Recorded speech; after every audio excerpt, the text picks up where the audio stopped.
न मन्त्रं नो यन्त्रं तदपि च न जाने स्तुतिमहो न चाह्वानं ध्यानं तदपि च न जाने स्तुतिकथा न जाने मुद्रास्ते तदपि च न जाने विलपनं परं जाने। ॐ शरणागत दीनार्थ परित्राण परायणे सर्वस्यार्तिहरे देवी नारायणी नमोस्तुते। जयन्ती मंगला काली भद्रकाली कपालिनी दुर्गा क्षमा शिवा धात्री स्वाहा स्वधा नमोस्तुते। परम आदरणीय भक्तगण, श्री दुर्गा सप्तशती में मेधा ऋषि और राजा सुरथ जी के बीच और साथ ही साथ समाधि जी के बीच सत्संग होता है। मेधा ऋषि से प्रश्न पूछा गया था कि अंधकार से कैसे निकला जा सकता है। जिस संसार में हम जी रहे हैं, इस संसार में महामाया सर्वत्र है। हर एक प्रकार की चिंता से, हर एक प्रकार की परिस्थिति से मनुष्य इतना ग्रस्त हो जाता है कि धीरे धीरे उसको इस संसार से मोह हो जाता है और इस संसार से वो मुक्त होना नहीं चाहता। विशेष रूप से मेधा ऋषि से प्रश्न पूछा गया था कि राजा सुरथ जी को क्यों चिंता हो रही थी उनके पारिवारिक जन के विषय में और उन लोगों के विषय में चिंता हो रही थी जिन लोगों ने उनसे शत्रुता की थी। उनके ही लोगों ने उनके साथ शत्रुता की थी और इनको मजबूरन राजमहल छोड़कर वन में जाना पड़ा। तो कभी कभी मनुष्य के जीवन में भी ऐसी स्थिति होती है कि किसी कारणवश किसी जगह को छोड़कर दूसरी जगह जाना पड़ता है, जिसको बोलते हैं स्थानांतरण हो जाता है। कभी जाएंगे अच्छाई के लिए तो कभी परिस्थिति बस आपको जाना पड़ता है। तो राजा दशरथ जी को परिस्थिति बस जाना पड़ा, कभी नहीं सोचे थे वे कि उनको वन में जाना होगा। फिर इसके बाद राजा सुरथ जी के साथ मतलब कि ये समाधि जी को भी ऐसी ही परिस्थिति का सामना करना पड़ा, कारण कि उनके पारिवारिक जन ने, उनके बच्चों ने उनको घर से बाहर कर दिया। देखिए, यह परिस्थिति सामान्य है। यहाँ बताया गया और दर्शाया गया कि इनको चिंता हो रही थी कि ये लोग दुखी थे। दुख अनेकों प्रकार के हो सकते हैं। ऐसा नहीं कि जब ऐसी ही सेम बराबर परिस्थिति होगी तभी बोलेंगे कि दुख हुआ। नहीं, दुख अनेकों प्रकार के हो सकते हैं। लेकिन यहाँ बतलाया जाता है कि प्रत्येक परिस्थिति में अगर दुख है तो हम कैसे उस दुख से निकलें। अगर दुखी हो जाएंगे हम परिस्थितिवश और माया की ओर चले जाएंगे तो स्वास्थ्य पर भी उसका प्रभाव पड़ सकता है। यहाँ तक कि मनोवैज्ञानिक दृष्टिकोण से भी विचार करेंगे तो मनुष्य में आदि और व्याधि के होने की संभावना हो जाती है। अनेकों प्रकार के रोग, मानसिक रोग, चिंता, स्ट्रेस, अनेकों प्रकार के जो है सुखी हो सकते हैं, फ्रस्ट्रेशन आदि भी। तो ऐसी परिस्थिति से भी निकलना हम चाहेंगे। किसी कारणवश, किसी प्रकार से भी अगर आप चिंता कर रहे हैं तो समझ लीजिए धीरे धीरे डिप्रेशन का भी योग आ सकता है। तो यहाँ बता रही है जगत जननी जगदम्बा माता कि हम सब जो है, और यह जो प्रश्न पूछा गया प्रथम अध्याय में, वो प्रत्येक प्राणी के लिए एप्लीकेबल है, लागू कर सकते हैं प्रत्येक परिस्थिति को लेकर। तो हर एक जो दुखद स्थिति है उससे हम निकलना चाहेंगे तो हमें शक्ति की शरण में आना है। बोलते हैं लक्ष्मी नारायण, लक्ष्मी माता की आराधना करेंगे तो नारायण की भी आराधना होती है। ऐसा नहीं कि नारायण की करेंगे आराधना, लक्ष्मी की नहीं करेंगे। नारायण और लक्ष्मी ये दोनों साथ है। जैसे शिव जी की जब हम अर्चना करते हैं तो शिव शक्ति दोनों का हम पूजन करते हैं, दोनों की अर्चना करते हैं। शिव में ही शक्ति है और शक्ति शिव ही के साथ है। एक ही परमात्मा है जो वही शिव के रूप में प्रकट हो सकते हैं और वही शक्ति के रूप में प्रकट हो सकते हैं। लेकिन यहाँ ऐसा सूत्र बताया जा रहा है कि यदि हम निकलना चाहेंगे ऐसी परिस्थिति में, नारायण नारायण भी उच्चारण करेंगे तो भी निकल सकते हैं। लेकिन यहाँ जब भगवान ने स्वयं हमको शिक्षा दी है कि शक्ति की शरण में हम आएंगे, शक्ति नाम से यदि हम उनकी अर्चना करेंगे, मंत्रों का जप भी करेंगे, पूजन अर्चन यदि हम करेंगे तो निसंदेह कल्याण होता है। लेकिन यहाँ मेधा ऋषि ने जब बातें बताई तो सिर्फ ऐसा ही नहीं कहा, उदाहरण के साथ उन्होंने बताया। प्रथम अध्याय से लेकर 11वें अध्याय तक, 12वें अध्याय तक भी बताया गया। अनेकों प्रकार की शिक्षाप्रद बातें बताई गई और इन सब बातों का सारांश भी अभी किया जाएगा कि जिससे इन 9 दिनों में जो भी ज्ञान प्राप्त किया है आपने, उसका सार आपको मिल जाए। अभी तो हम 12वें अध्याय तक आ पहुंचे हैं और अभी 13वां अध्याय भी समाप्त करना है।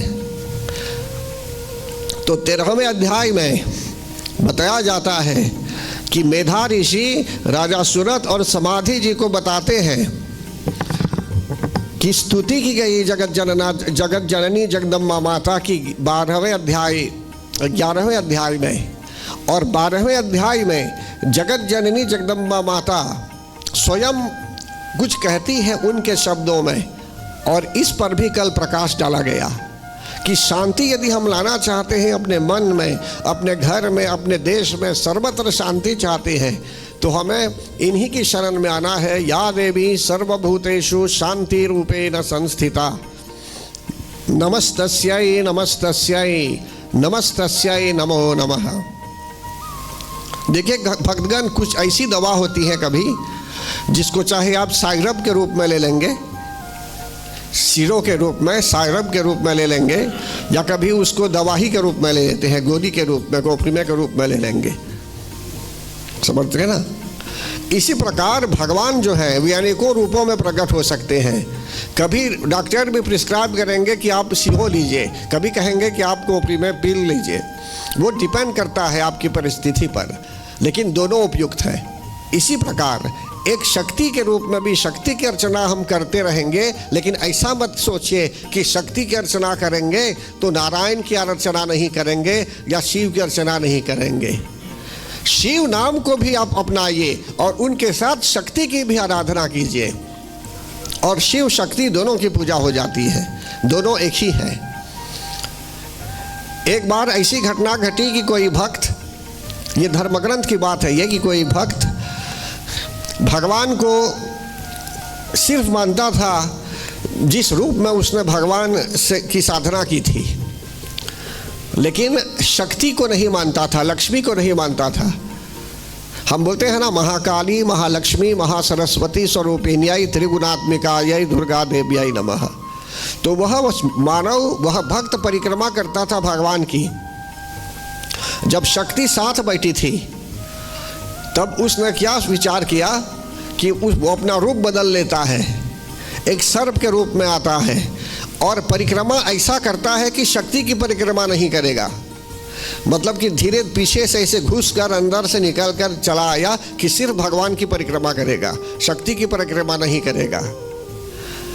तब क्या होता है, लक्ष्मी माता ने उसको अच्छी तरह से देखा। फिर इसके बाद शक्ति माता मतलब कि उस समय एक लीला करती है, मतलब कि भगवान और भगवती दोनों एक साथ हो जाते हैं संयुक्त रूप में, यूनाइटेड। तब कैसे परिक्रमा करेगा वो? समझते हैं ना? जहाँ शक्ति बैठी थी वहाँ भगवान जो रूप में थे वहाँ चले आए और शक्ति उधर चली गई। फिर इसके बाद क्या हुआ, दोनों एक ही रूप में चले आए। तो इससे हमें यह प्रमाण मिलता है कि हम लोग भेद करते हैं, कभी ये शिव है, ये शक्ति है, या नारायण है, ये लक्ष्मी है, लेकिन दोनों वास्तविकता में, वास्तव में दोनों हैं एक ही परम ब्रह्म है।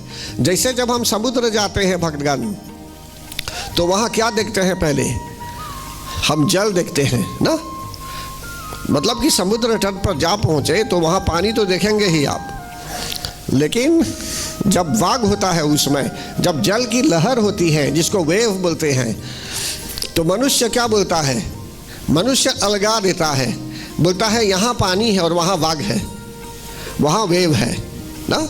जब वेव क्या है, वेव भी तो पानी ही है, मतलब कि बस उसका स्वरूप थोड़ा अंतर हो जाता है, लेकिन वो तो पानी ही है। इसी प्रकार भगवान और भगवती नाम मात्र के अलग अलग जान पड़ते हैं, लेकिन वास्तव में है ये दोनों एक ही।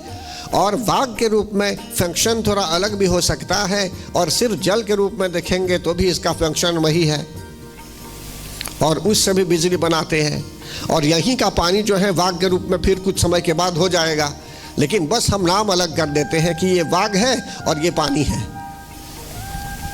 तो परम आदरणीय भक्तगण, जब हमें इस प्रकार का, जैसे जूस जब पीते हैं आप, कभी आप नारंगी को खाएंगे ऐसे तो भी उसके अंदर जूस है ना, चबा कर खाएंगे भी तो जूस तो मुंह ही में जाएगा, लेकिन कभी अलग से उसको गाड़ कर जूस बनाकर तब पीते हैं।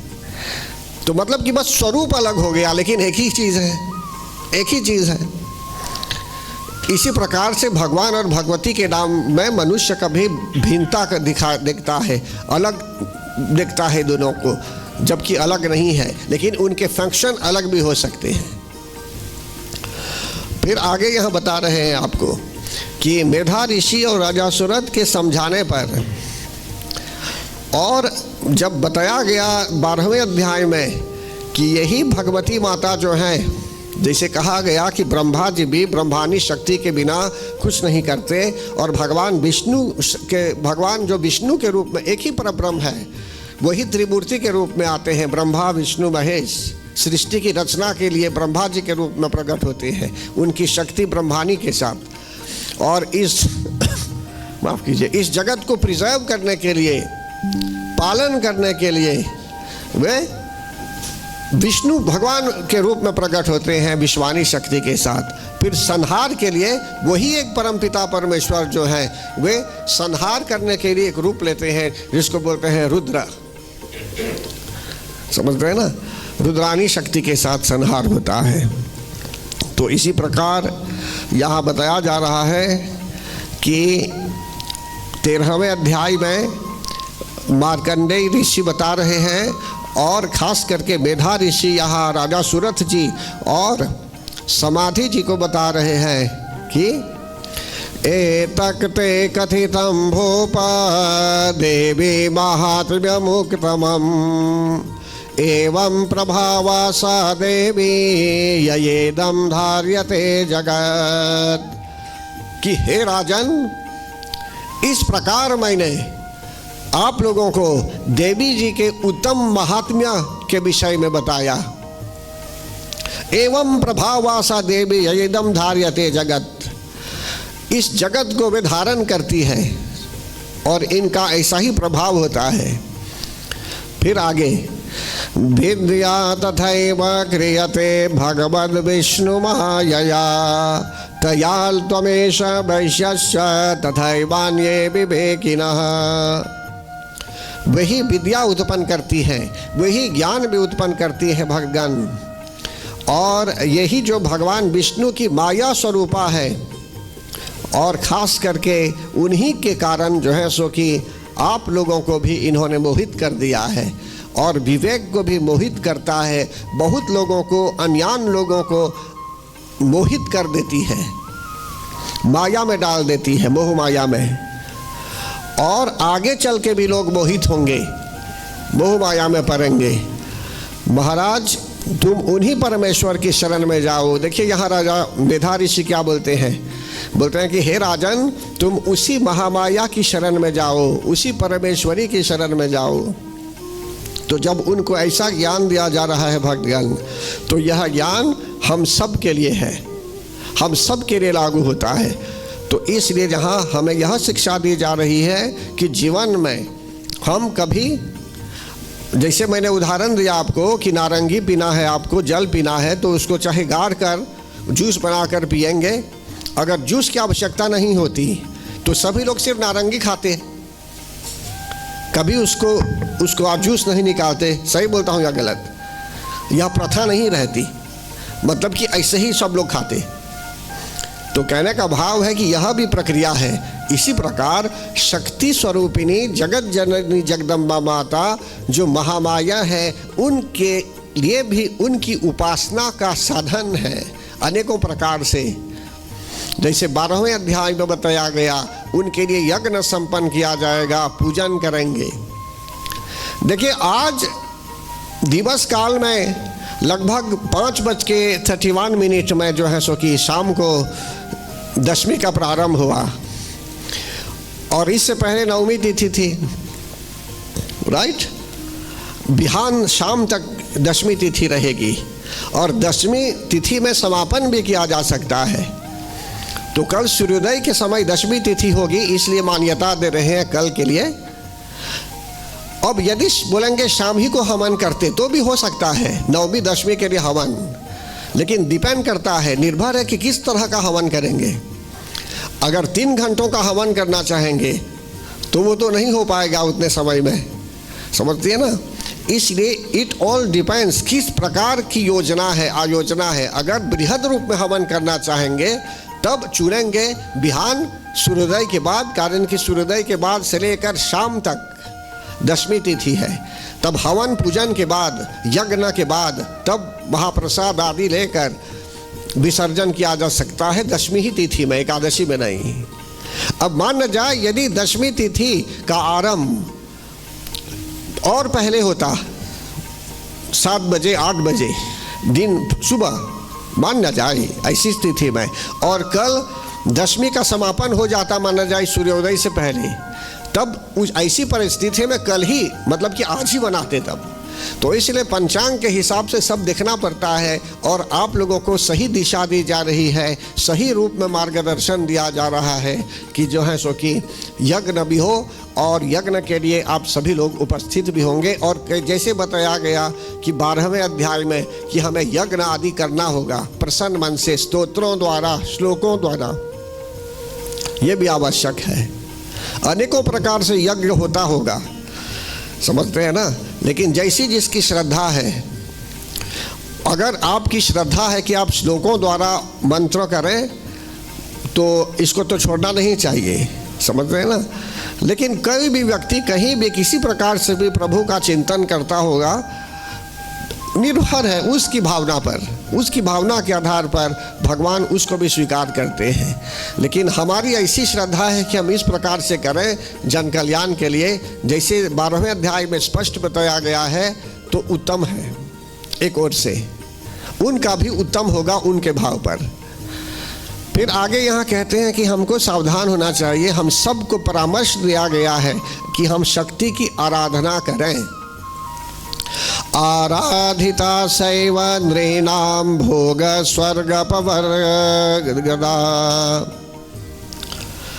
आराधिता सैव नृणां भोग स्वर्ग अपवर्गदा।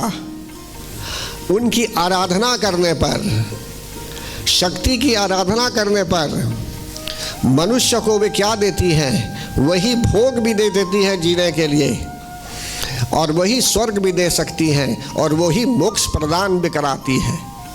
तो यदि हम लोग अभी भगवती माता से प्रेम कर रहे हैं और उनकी शरण में हैं, तो हमें अपना भाग्य मानना चाहिए। फिर आगे कहते हैं मार्कंडेय उवाच। अभी मैं 13वें अध्याय को डायरेक्ट ले रहा हूँ।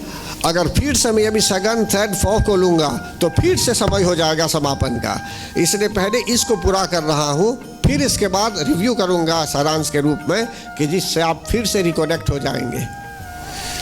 तो यहाँ कहते हैं मार्कंडेय उवाच इति तस्य वचः श्रुत्वा सुरथः स नराधिपः। मेधाव ऋषि के वचन सुनकर राजा सुरथ ने उत्तम व्रत का पालन किया और महर्षि को प्रणाम भी करते हैं। फिर आगे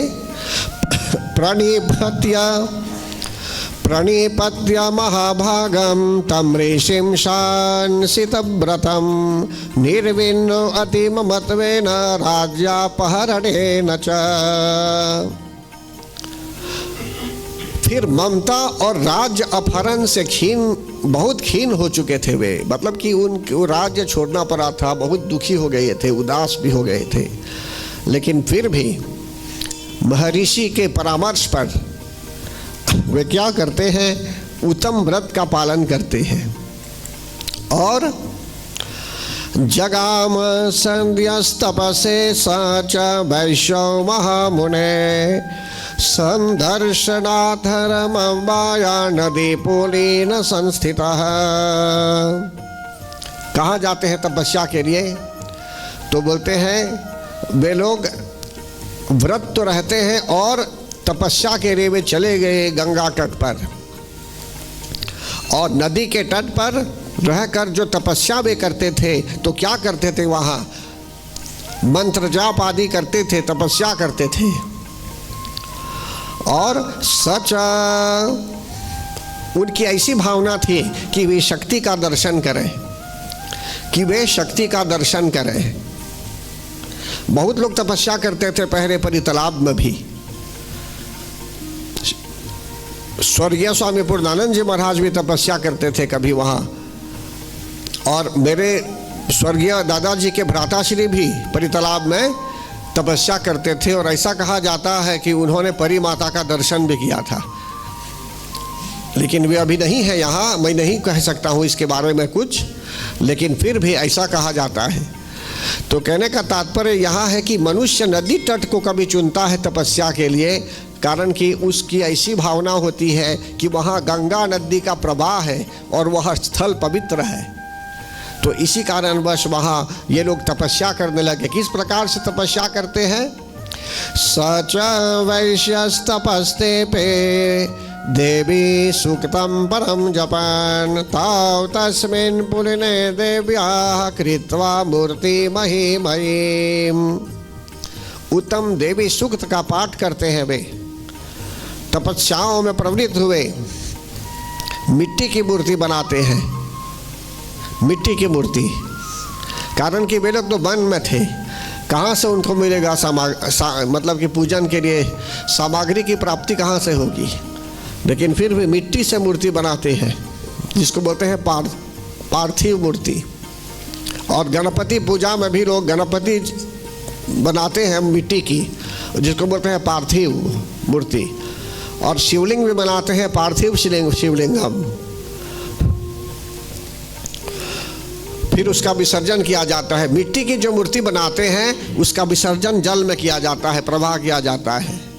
लेकिन जहाँ कहीं मूर्ति ऑलरेडी है, अगर आपके पूजा स्थल पर जो है सो कि एक विशेष मंदिर ही है यदि, तो उसको तो विसर्जित नहीं करना चाहिए।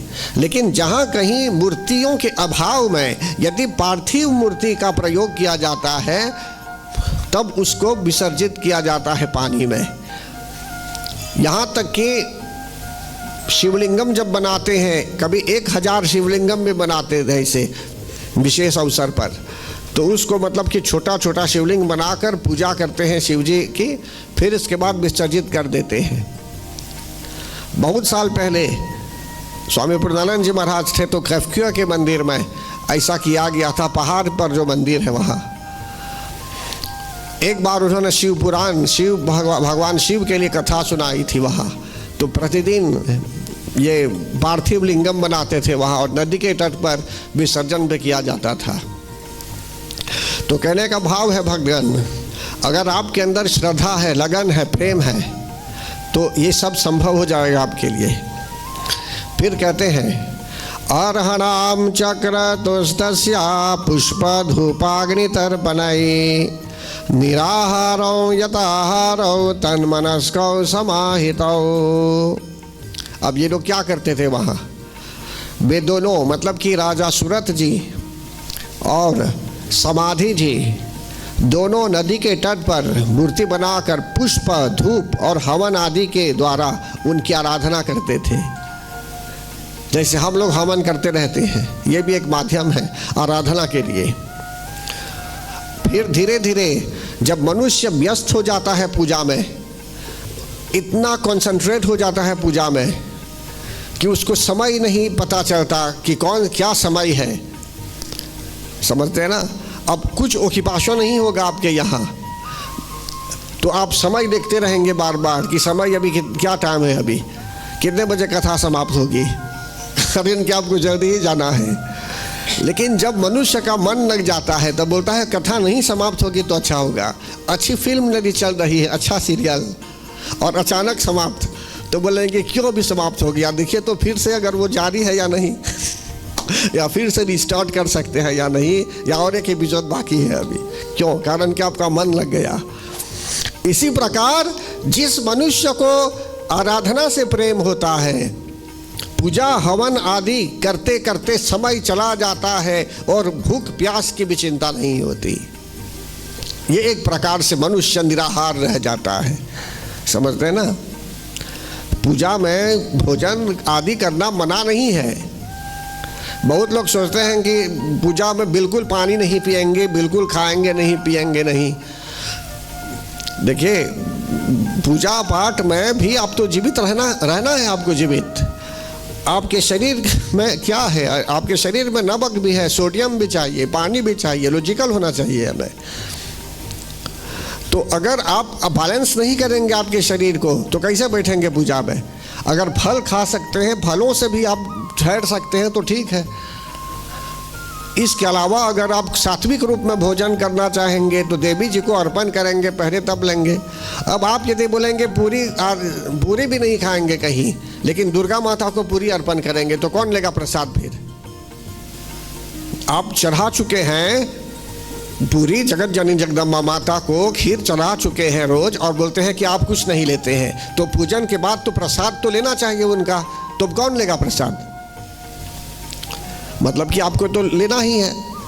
इसलिए कहते हैं अगर कुछ नहीं खा रहे हैं आप सिर्फ फल ले रहे हैं, तो 9 दिनों में सिर्फ फल ही अर्पण कीजिए उनको, तब प्रसाद के रूप में जो है सो क्या फल ही लेंगे। समझते हैं ना। नहीं तो प्रसाद क्या करेंगे? बांटेंगे लोगों को, अपमान करते रहेंगे प्रसाद का। समझती है ना। तो कहने का भाव यहाँ यह है, जो भगवान को अर्पण करेंगे वही प्रसाद के रूप में लेना है।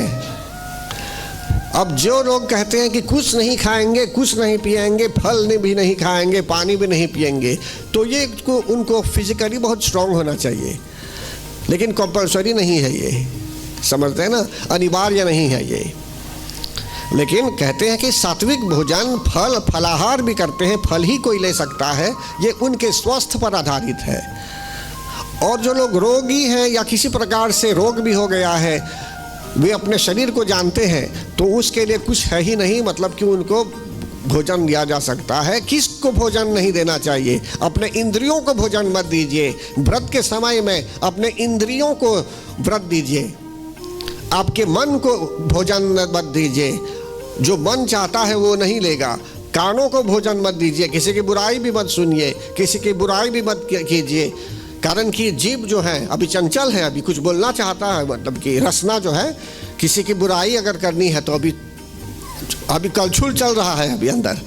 कब बोलेंगे, सही बोलता हूँ या गलत? तो इसलिए जो है सो कि उस पर रोक लगा लिए, उसको व्रती बनाइए। तो कहने का तात्पर्य यहाँ यह है भक्तगण, या तो धूम्रलोचन की भांति करेंगे।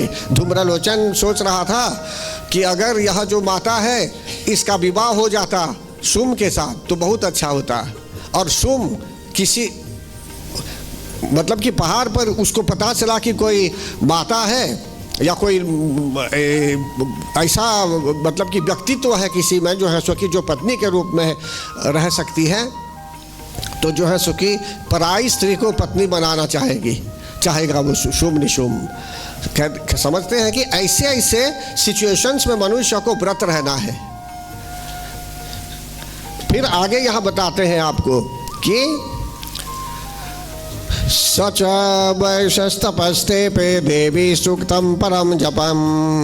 ये लोग जप करने लगे, मंत्र जाप आदि करने लगे। देखिए मैं बोलता हूँ आपको, आप माला लेंगे, माला मन में करेंगे वो ठीक है, ऑडिशनरी करना चाहिए, लेकिन कंपल्सरी माला लेकर जप कीजिए, जो संख्या में जप करना है, फिर इसके बाद आप मन ही मन में करेंगे। लेकिन कुछ संख्या में वो मंत्र जाप एक माला को लेकर करने से जो है सो कि आपका मन भी शांत हो जाता है, उसमें दिव्यता भी आती है। और आगे यहाँ बताते हैं आपको, निराहारो यताहारो तन्मनस्कौ समाहितौ। धीरे धीरे अपने आहार को भी ये कम करने लगे, भोजन को भी कम करने लगे, फिर सब छोड़ देते हैं, फिर मन लगाए एकाग्रता पूर्वक शक्ति का चिंतन करते हैं। दददुस्तौ बलिं चैव निजगात्रा सुगोक्षितम् एवं समाराधयतो स्त्रीभिर्वर्षैर्यथात्मनो।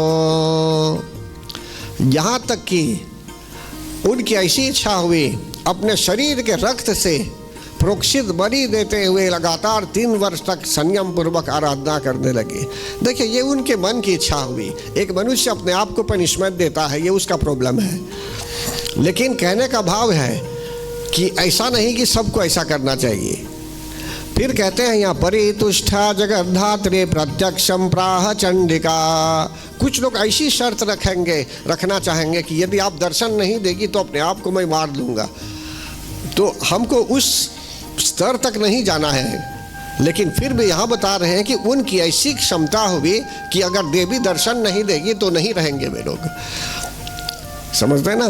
जैसे ये अनंत व्रत कथा में जो व्यक्ति गए हुए थे, ये जिन्होंने तोड़ दिया था ये धागे को, सूत्र को, तो कौंडल्य ऋषि ने तोड़ दिया था। फिर क्या हुआ कि बात पता चला जब उनको कि उन्होंने अपमान किया था अनंत देव का, कारण कि उनकी पत्नी की कलाई में जो अनंत का धागा बांधा हुआ था उसको इन्होंने क्रोध में आकर तोड़ दिया था, तोड़कर अग्नि में फेंक दिया था। तब वे पश्चाताप करने लगे थे और यहाँ तक कि निकले ढूंढने के लिए, आम के वृक्ष से भी पूछने लगे क्या आपने अनंत देव को देखा है। अनेकों प्राणियों से पूछने लगे, किसी को पता नहीं। फिर अंत में अपने आप को मारने के लिए कोशिश करने लगे। तब जाकर भगवान वहाँ किसी को भेजते हैं, वहाँ भगवान ही जाते हैं एक वृद्ध रूप में और उनको कहते हैं कि उनको पता है अनंत देव कहाँ है। तब उनको ले जाते हैं गुफा में। तब भगवान वहाँ कहते हैं कि मैं ही था, उस बूढ़े ब्राह्मण के रूप में मैं ही वहाँ था और मैं ही आपको यहाँ लाया हूँ। तो कहने का भाव है कि कभी कभी मनुष्य इस हद तक जा पहुँचता है कि दुनिया में क्या है, अब बस जो है सो कि जीना ही नहीं चाहता है, कारण कि भगवान विलम्ब कर रहे हैं दर्शन देने में, शक्ति दर्शन देने में विलम्ब कर रही है। फिर यहाँ बता रहे हैं आपको कि परितुष्टा जगद्धात्री प्रत्यक्षम प्राह चंडिका। राजा सुरथ जी और समाधि जी के प्रयास, मतलब कि उनके भाव से भी प्रसन्न होकर जगत को धारण करने वाली चंडिका देवी ने प्रत्यक्ष रूप में उन्हें दर्शन दिया। प्रत्यक्ष दर्शन और परोक्ष दर्शन ये दो चीज़ें हैं।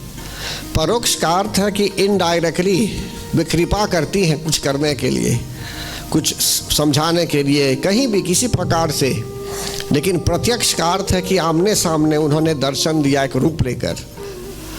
तब यहाँ देवी क्या कहती है, देव्योवाच यत् प्रार्थ्यते त्वया भूप त्वया च कुलनंदना मतस्तत् प्राप्यतां सर्वं परितुष्टा ददामि तत्। कि हे राजन, अपने कुल को आनंदित करने वाले समाधि जी, आप दोनों जिस वस्तु की अभिलाषा रखते हो मांग लो मुझसे, क्या चाहते हो, मैं संतुष्ट हूँ। ऐसे कहती हैं वे कि वे संतुष्ट हैं, प्रसन्न हैं। आप मांगिए, क्या मांगना चाहते हैं, मैं सब दूंगी जो देना होगा।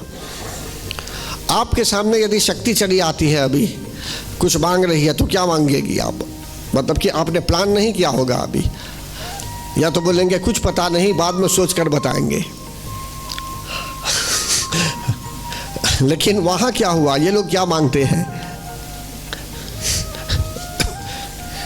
मार्कंडेय उवाच ततो वज्रे नृपो राज्यम बिभ्रंशन्य जन्मनि अत्रैव च निजं राज्यम हत शत्रु बलम बलात्।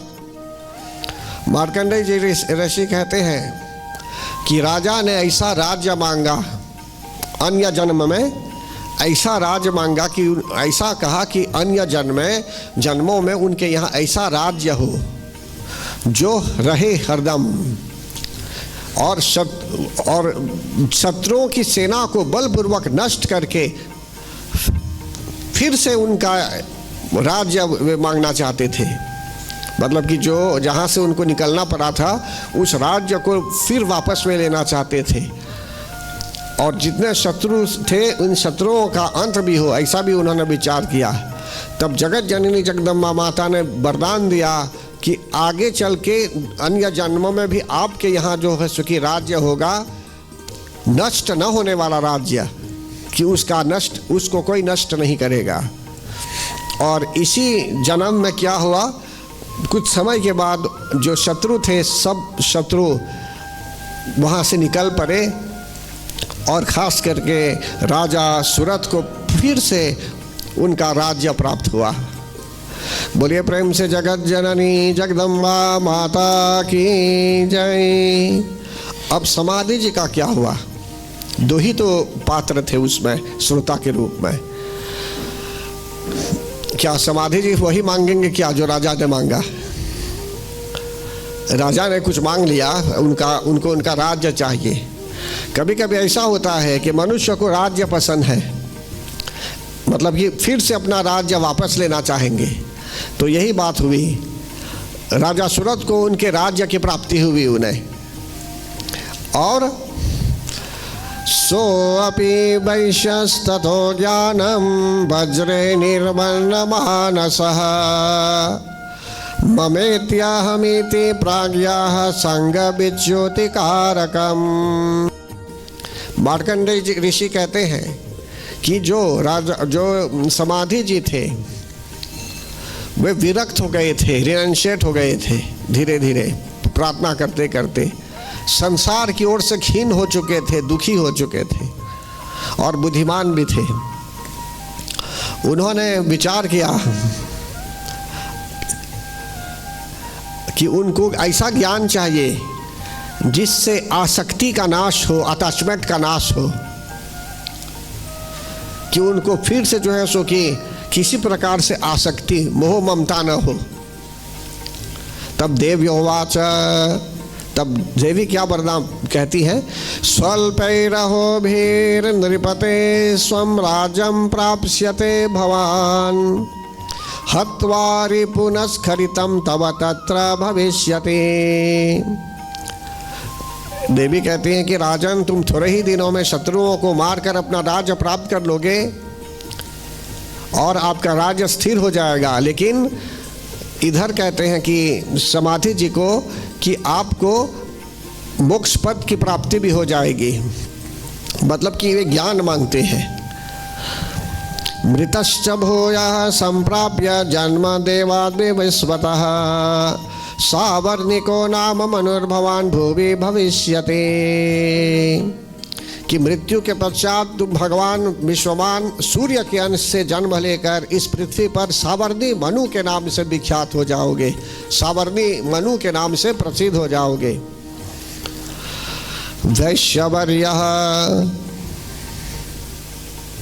वैश्यवर्य त्वयायश्च वरस्मतोऽभिवाञ्छितः तम प्रयच्छामि संसिद्ध्यै तव ज्ञानम भविष्यति।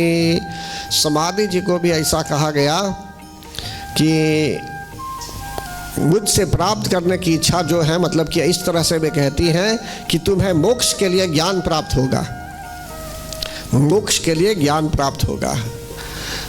आपको मोक्ष चाहिए तो उसके लिए ज्ञान चाहिए पहले, कि आपको मोक्ष चाहिए तो उसके लिए मनुष्य इच्छुक हो जाएगा जब तक मनुष्य, देखिए मनुष्य को अगर ज्ञान नहीं है कि मोक्ष क्या है, साल्वेशन क्या है, शरीर नाशवान है, आत्मा अमर है, मेटाफिजिकल नॉलेज नहीं, ट्रांसेंडेंटल नॉलेज भी नहीं, भक्ति का वातावरण भी नहीं, तो ऐसी स्थिति में मन नहीं मांगेगा मोक्ष।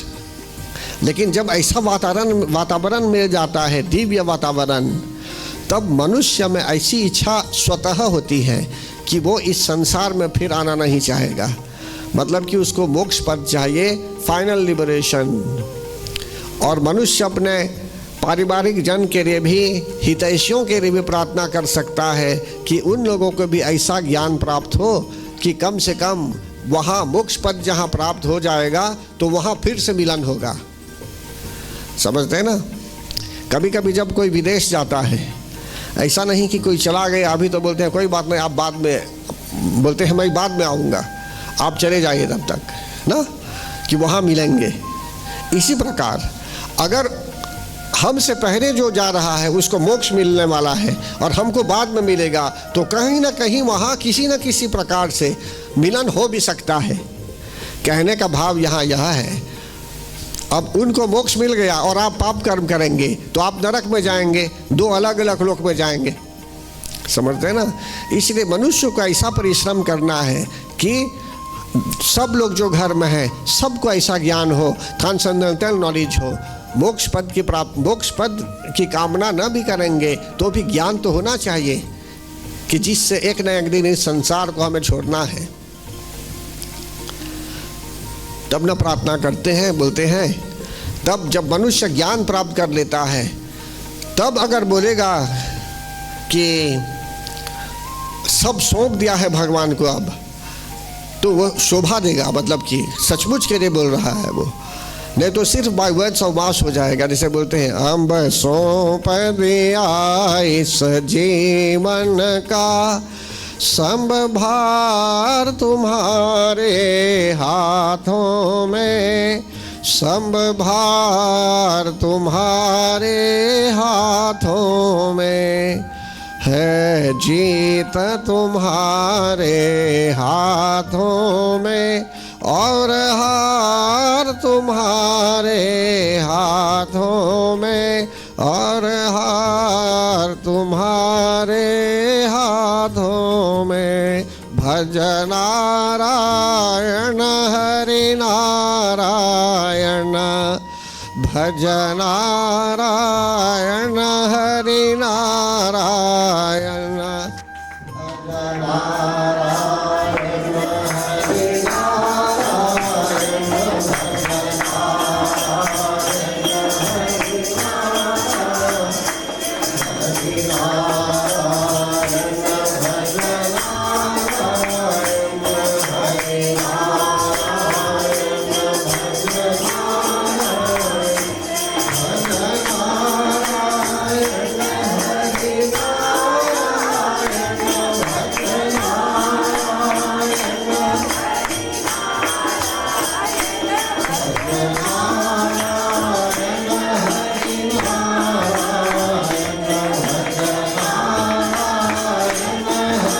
नारायण,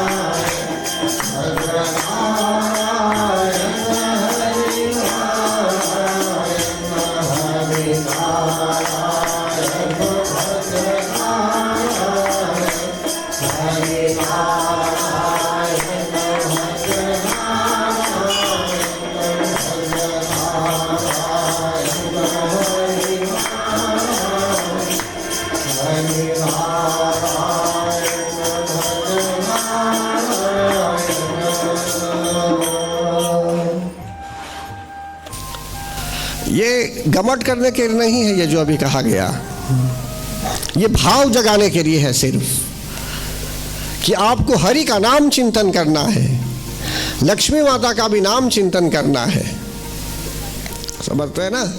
आप चाहे धीरे धीरे बोलेंगे, हरि नाम उच्चारण करेंगे, चाहे स्तुति करेंगे। अब यहाँ क्या होता है, ये मार्कंडेय जी अब कहते हैं यहाँ इस अध्याय में, एते दक्त्वा तयोर्देवे यथाभिलषितं वरम, उन्होंने अभिलाषित वर दिए। मतलब कि दोनों को मतलब कि दो व्यक्ति थे, राजा सुरथ जी और समाधि जी। हर एक को वर दिया गया। फिर इसके बाद भक्ति पूर्वक जो ये लोग स्तुति कर रहे थे, उस स्तुति को सुनने लगी जगत जननी जगदम्बा माता। कुछ समय तक सुनी, फिर इसके बाद अंतर्धान हो जाती है, डिसअपियर हो जाती है वहाँ से। इस तरह क्या होता है भक्तगण, देवी से वरदान पाकर राजा सुरथ जी सूर्य से जन्म लेकर श्रावणी नामक मनु होंगे, ऐसा विचार हुआ। तो फिर आगे कहते हैं, श्री मार्कंडे पुराणे सार्वनिके मन्वन्तरे देवी महात्मये हरि ओम तत्सत। तो देखिए भक्तगण, अभी 13वें अध्याय में जो मूल बात विशेष प्रकरण था यहाँ, उसको सामने रखा गया। इससे यह ज्ञान प्राप्त होता है कि राजा सुरथ जी को शुरू में जो ज्ञान दिया गया, प्रथम अध्याय में मधु और कैटभ के विषय में बताया गया था कि मधु और कैटभ दोनों राक्षस थे। राक्षस बनने से पहले ये लोग तपस्या करते थे, इनको वरदान प्राप्त था कि ये लोग कभी नहीं मरेंगे। लेकिन क्या हुआ, लालच के कारण, अज्ञानता के कारण ये लोग संतुष्ट नहीं थे, इनके जीवन में संतोष नहीं था। इसलिए वे पृथ्वी को भी हड़पना चाहते थे, पूरी पृथ्वी को सब विध्वंस करना चाहते थे। और वही जो है सो कि मधु और कैटभ पूरी पृथ्वी पर जो है सो कि हर तरह से शासन करना चाहते थे। लेकिन ब्रह्मा जी को इस बात का ज्ञान हुआ और शक्ति की आराधना की गई। शक्ति प्रकट होती है, भगवान विष्णु भी युद्ध करते हैं इन दोनों से, फिर युद्ध नहीं कर पाए।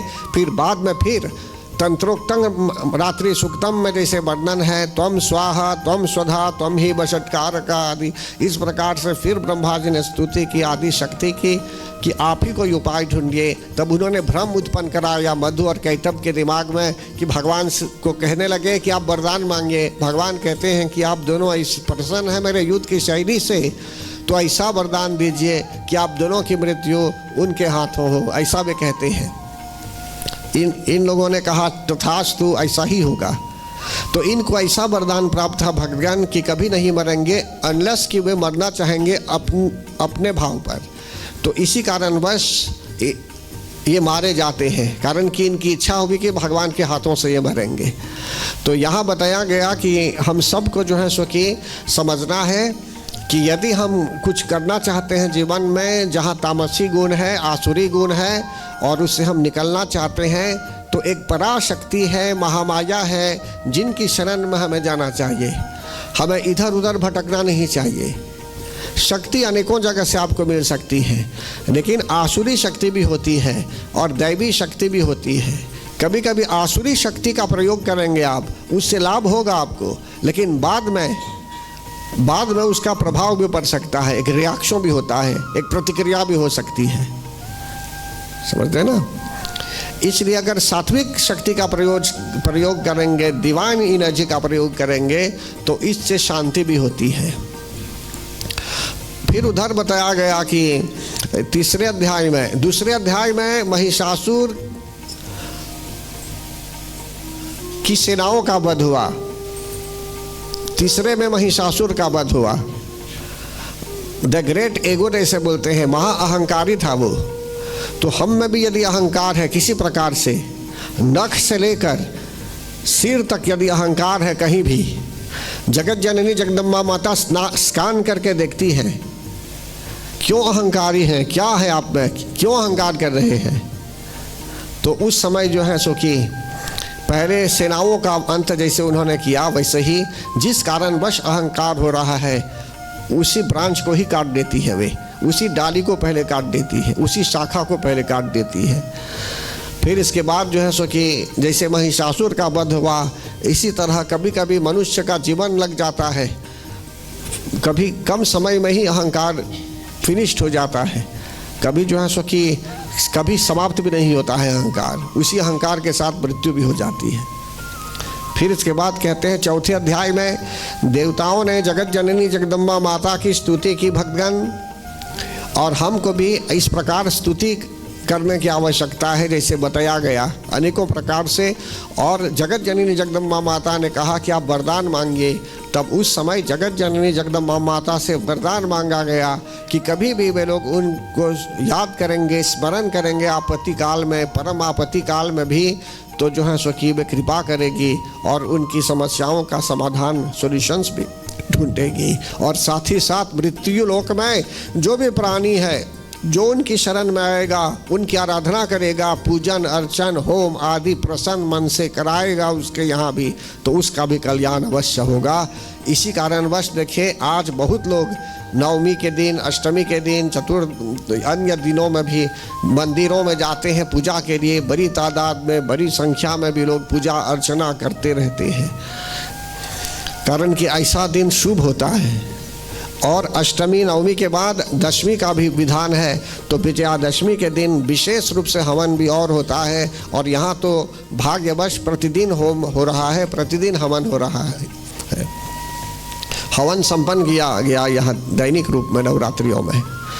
और 5वें अध्याय में बताया गया कि फिर से जो है सो कि 2 राक्षस प्रकट हुए थे और यहाँ देवताओं ने फिर स्तुति की शक्ति की, और शक्ति प्रकट होती है। तब हमने देखा कि धूम्रलोचन का भी वध हो गया। शुंभ और निशुंभ भेजते हैं धूम्रलोचन को। इससे पहले सुग्रीव को भेजा गया समाचार देने के लिए कि देवी को आना होगा शुंभ निशुंभ के यहाँ रहने के लिए महारानी के रूप में। ये संक्षिप्त में संदेश दे रहा हूँ मैं, इसका सार है ये सब्सटेंस के रूप में। लेकिन धूम्रलोचन को बाद में भेजा गया इन दोनों को ये शक्ति को पकड़ कर लाने के लिए, लेकिन धूम्रलोचन का भी वध कर दिया गया। जगत जननी जगदम्बा माता ने उसे मार गिराया।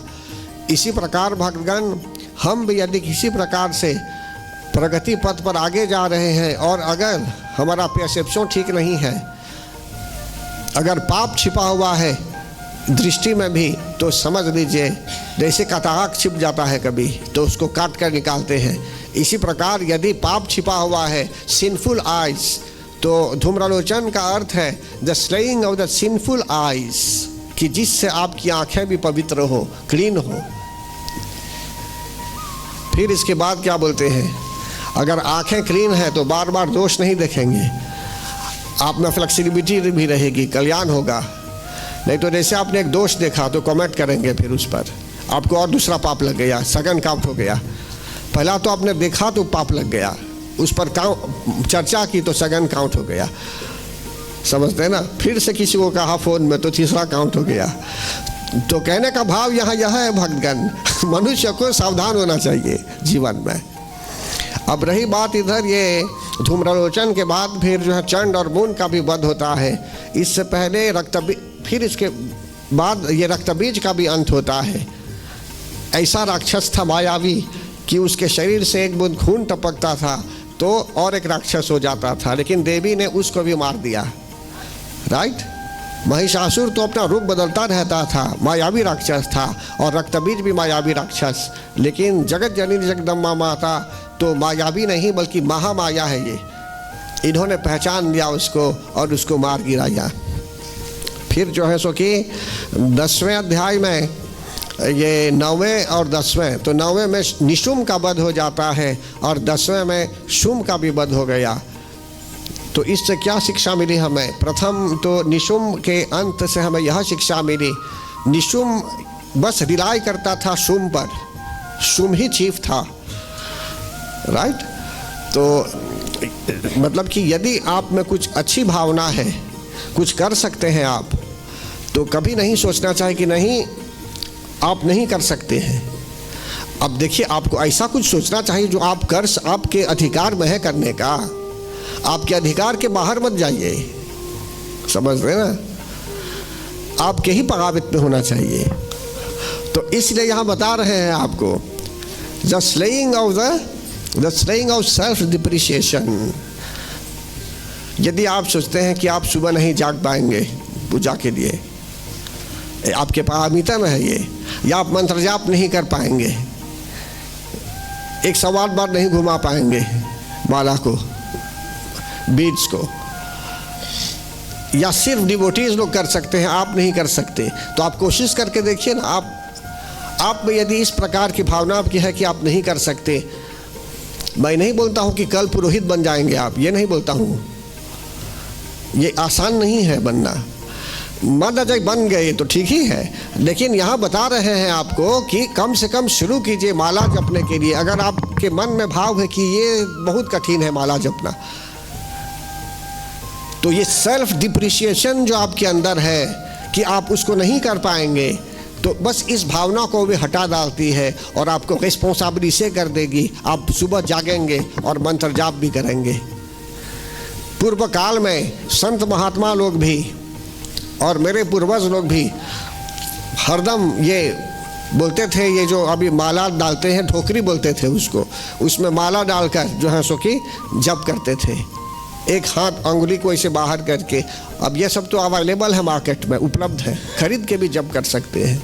कितने मंत्र है, महामंत्र भी है, हरे कृष्णा कृष्णा कृष्णा हरे हरे, हरे राम राम राम हरे हरे। कितने मंत्र दिए गए हैं जन कल्याण के लिए, सभी के कल्याण के लिए, लेकिन एक भी पूरा नहीं करना चाहते हैं, कुछ नहीं करना चाहते हैं, माला को देखना ही नहीं चाहते। तब क्या करेंगे? माला खरीद के रख देंगे। पुरोहित जी आएंगे आपका यहाँ तो बोलेंगे देखिए मैंने ये खरीद दिया है, मेरे यहाँ सबसे अच्छा बाग है, माला बाग लेकिन कुछ नहीं करेंगे उसमें। तो कहने का भाव यहाँ यह है कि यदि ऐसा भाव आ रहा है आप में, तो वे आपको जगाती है फिर से। इसलिए हम यहाँ आए हुए हैं कि जिससे हम जग जाएं, समझते हैं ना। फिर इसके बाद भगवान शुम का जो वध हुआ, तो शुम में बहुत बड़ा अहंकार था कि वो नहीं रहेगा तो कुछ नहीं होगा, जो भी उधर है उसका है। अगर हाथी भी है कहीं अच्छा तो वो भी उसका होना चाहिए, घोड़ा भी था तो वो भी उसका होना चाहिए, जो भी देवताओं के यहाँ जो भी रत्न भी थे सब उसके हो जाते, ऐसे सोचता था वो। तो बोलते हैं सेल्फ कॉन्सीट। अगर कुछ भी करना है तो उसी से पूछना चाहिए, सेल्फ कॉन्सीट भाव। तो कहते हैं कि अगर इस प्रकार का भाव यदि आपके अंदर है तो ठीक नहीं है। देवी जी इस भाव को काट डालती है, तब हम और साधारण हो जाते हैं। इसलिए यहाँ बताया गया, अभी शिक्षाप्रद बातें बताई गई भक्तगण, और अनेकों प्रकार से स्तुति के विधान पर भी बताया गया। और आज विशेष रूप से आपको आपके यहाँ रखने के लिए, ये बेचने के लिए नहीं है ये, लेकिन तुलसी दल है ये, इसमें तुलसी भी है, शायद तुलसी का मिश्रण है इसमें। और जो यहाँ पौधे थे, जो पौधा रोपा गया था, तो इसमें दिव्य शक्ति आई हुई है, प्रतिदिन शक्ति, मतलब कि जो भी हवन करते थे वहाँ पूजा कथा वार्ता, हम लोग तो घर चले गए थे, लेकिन यह पौधा यही था। उसको जो भी डिविनिटी चाहिए, चाहे रात्रिकालीन समय में भी, चाहे दिन में भी, हर समय, तो वो एनर्जी के रूप में इसके अंदर है।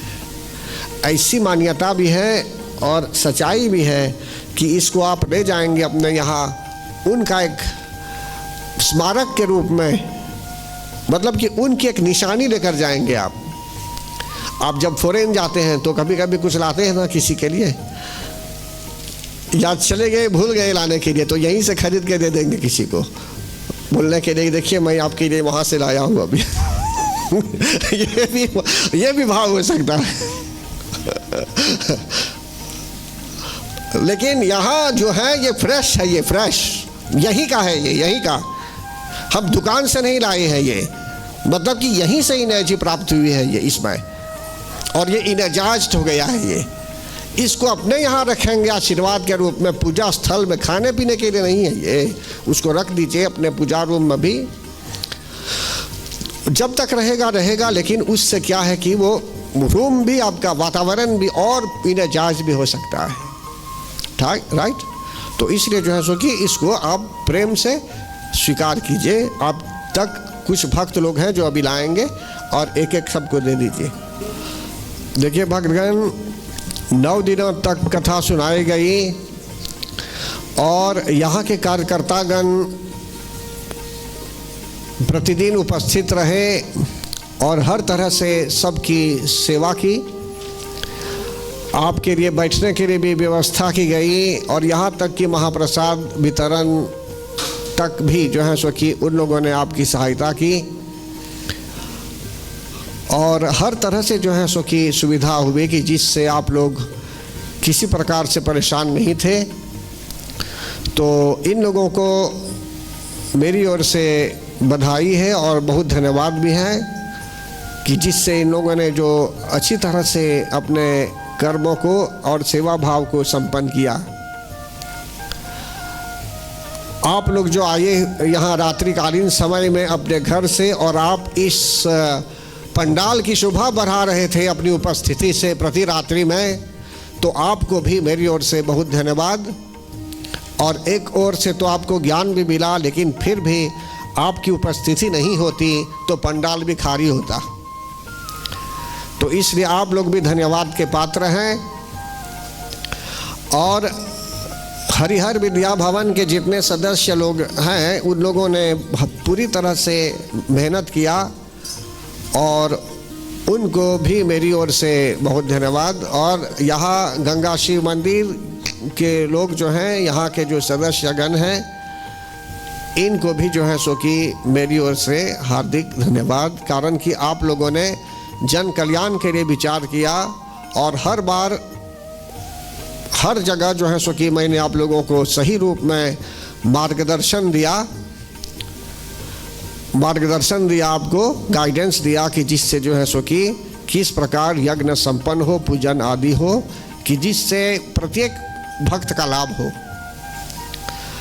तो ऐसी घड़ी में विशेष जो धन्यवाद के पात्र हैं मेरे समक्ष श्रीमान राकेश राजकुमार जी, जो पूरी रात मतलब कि रात भर इस पर काम करते रहे एडिटिंग आदि में, और इन्होंने वीडियो भी तैयार किया जो यूट्यूब चैनल में है। और ये एक बहुत अच्छे व्यक्ति हैं और प्रोफेशनल कैमरामैन है। ये आसपास के जितने लोग यहाँ और अन्य गांवों के भी जहाँ विवाह आदि होता है, रिकॉर्डिंग जो कैमरामैन करते हैं, सब इनके यहाँ ही छोड़ते हैं लाभवातवा में, इनके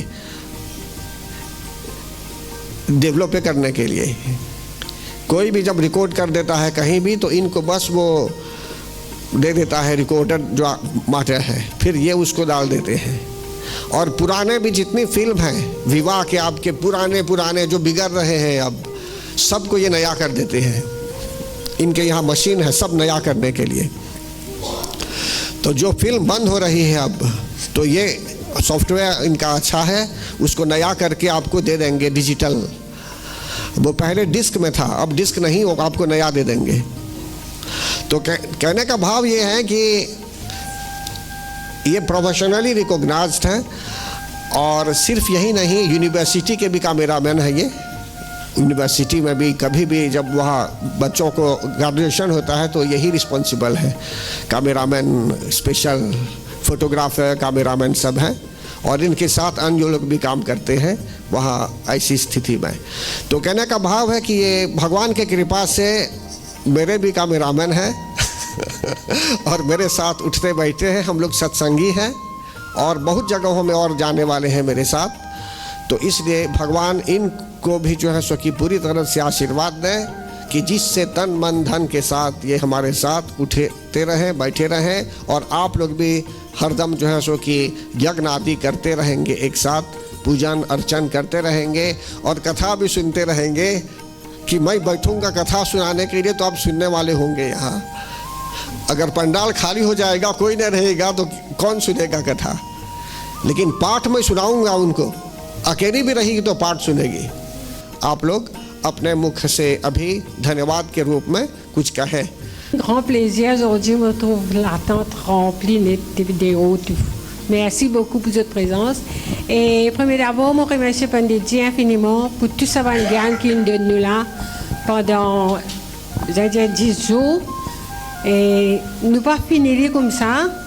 À ce terme, nous mettons en pratique parce que nous apprenons beaucoup. Et ça pas fini là parce que nous avons cette vidéo et le YouTube. Vous êtes capable d'aller au Pandit Maheshwarnath Dubey Spiritual Practice Institute. Ça, c'est l'adresse, se rentre là-dedans, ce site-là, je peux gagner. Et vous êtes capable réécouter Ban Katha. Sinon, nous tu peux dire comme ça, nous parlons de Durga Puja, nous pouvons aller, nous pouvons venir, mais nous ne pouvons pas connaître qui était ça. Mais Esther, vraiment, je ne connais Durga Puja qui était ça. Je ne connais ça vrai knowledge qui est ça là. Pour ça, je remercie Panditji beaucoup.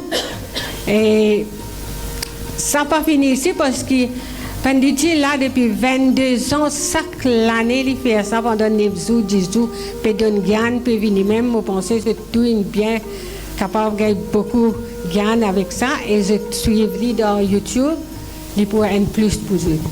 Et je termine ici, merci beaucoup.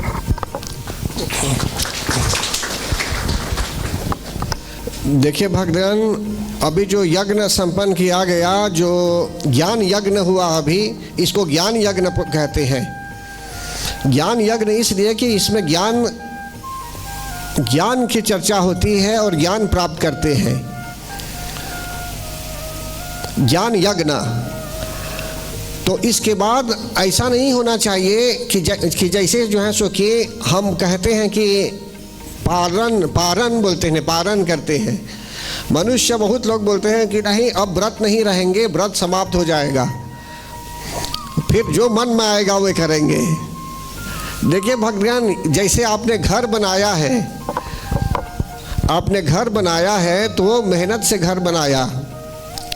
अब जब आपने घर बना लिया, उसका inauguration भी हो गया, गृह प्रवेश भी कर चुके हैं, लेकिन अब आप क्या करते हैं, हथौड़ा लेकर हर एक मार्बल को, हर एक टाइल को तोड़ना आरंभ कर देंगे। अब तब क्या होता है, उसको बुद्धिमानी नहीं कहेंगे। आपने अभी एक दिन पहले बनाया, अब बोलेंगे नहीं सब तोड़ कर निकालेंगे। तो निकाल सकते हैं? अच्छा है निकालना? नहीं। इसी प्रकार जो भी अभी ज्ञान मिला है, अगर भूल जाएंगे इसको, या तो व्यावहारिकता में नहीं लाएंगे, प्रैक्टिकल लाइफ में यदि नहीं लाएंगे, सिर्फ त्यागी के रूप में ही, सिद्धांत के ही रूप में यह यदि रह जाता है हमारे मगज में, हमारे मन में या दिमाग में, तो हम इसका सही लाभ नहीं उठा पाएंगे।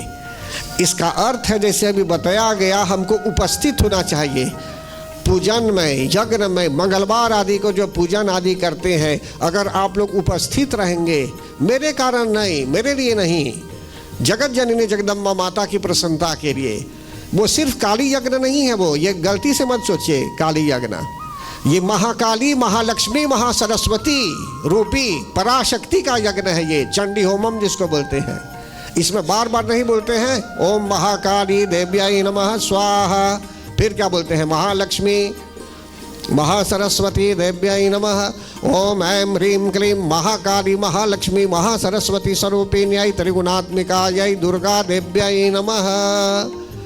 तो वो पराशक्ति जो है, पराशक्ति के लिए यज्ञ है, वही 3 बल्ब के रूप में है। अगर एक बल्ब जो है अगर वाइट है तो वाइट दिखेगा ये, अगर एक बल्ब अगर लाल हो गया, लाल बल्ब, तो लाल बरेगा, लेकिन वो इलेक्ट्रिसिटी लाल नहीं है, वो सेम है। वो बस उसके ऊपर जो कौवे होता है लाल, तो लगेगा जैसे कि लाल दिख रहा है, उसको हरा कर देंगे तो हरा दिखेगा, लेकिन शक्ति वही है। तो महाकाली महालक्ष्मी महासरस्वती स्वरूपिण्यै त्रिगुणात्मिकायै दुर्गा देव्याय नमः, जो पराशक्ति है, इनकी आराधना करते हैं। और साथ ही साथ यही पराशक्ति जो 10 महाविद्या के रूप में है, तो 10 महाविद्या माताओं के लिए भी जो है सो कि विशेष यज्ञ पूजन अर्चन, और साथ ही साथ गणपति होमम, हनुमान जी महाराज के लिए यज्ञ, समस्त देवताओं के लिए भी, भैरव क्षेत्रपाल चतुष्षष्ठी योगिनी, सब के लिए हवन पूजन अर्चन किया जाता है।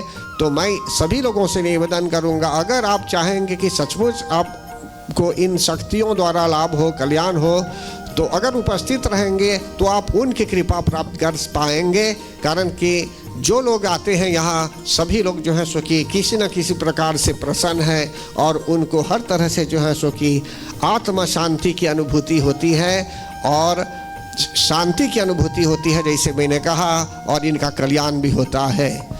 तो चलिए हम एक साथ अब जो है सो कि एक क्षमा मांगते हैं शक्ति से, कि जिससे यदि किसी ने किसी प्रकार से भूल की होगी, सोचने में भी, बोलने में भी, या किसी प्रकार से भी, तो वे हमें क्षमा करें। चलिए आरंभ करते हैं। काली भद्रकाली कपालिनी दुर्गा क्षमा शिवा धात्री, सर्वमंगलमांगल्ये शिवे सर्वार्थसाधिके शरण्ये त्र्यंबके गौरी नारायणी नमोस्तुते। माँ के लिए दीजिए। शेरवाली माँ दया करो हे माँ,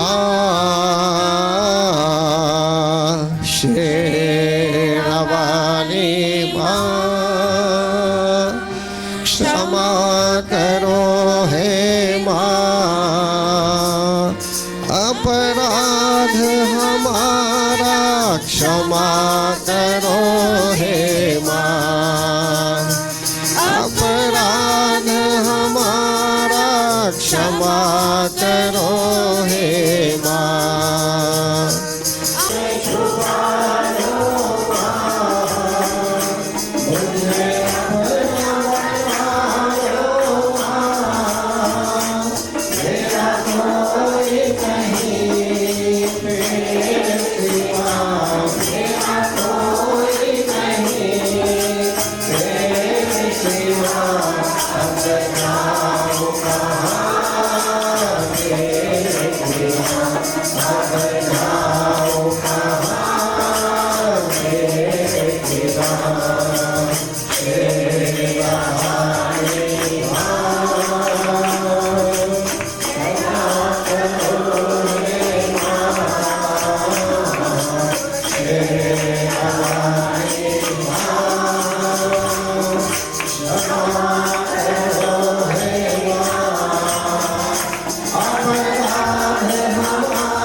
क्षमा